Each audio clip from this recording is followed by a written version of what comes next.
For all that shade and all that hating, we going GT3 racing in Korea with Hyundai? Once again, I keep telling y'all, man, Hyundai and Genesis aren't messing around with y'all boys, man.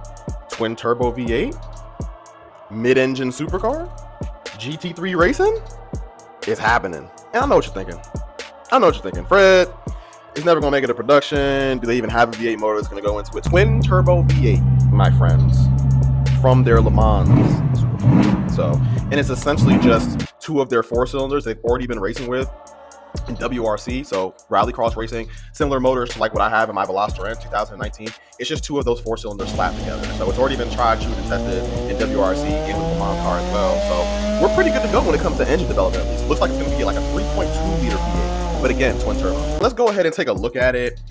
Some individuals might say it looks very similar to other supercars. I'm not going to argue with you there.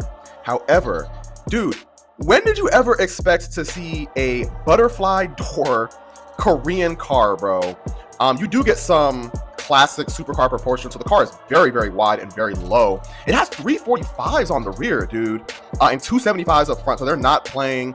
It has a mesh kind of matrix grille in the front, and the lights might be one of my favorite parts about this car. They actually stick out. It's a little bit hard for you to tell unless you are like walking around the car or see a couple of angles, but they actually double as canards. But those are the front lights. That's super hard. So moving on to the rear, it does have a clamshell kind of at the back.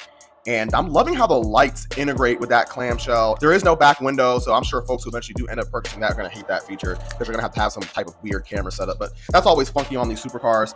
You also see some inlets on the back of the car that's gonna be feeding the engine. So the car looks very functional. It does look rather simple. I do expect on higher trim models, you are gonna get some crazier things like some bigger wings or whatever else happens. But dude, it looks legit. It looks legit, which is incredibly surprising for our Korean brand. Now, I know what you're thinking next, like, Fred, okay, whatever, they are gonna produce it, they're gonna make it, etc., etc. But it's probably gonna be slow as hell, dude. That Le Mans car, that Le Mans hypercar has 670 horsepower, bro.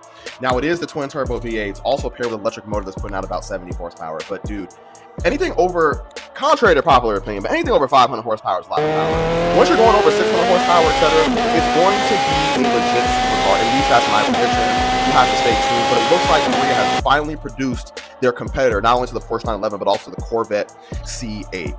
It's an exciting time, man. Gas power cars, twin turbo cars, over 600 horsepower cars. How can you not be excited?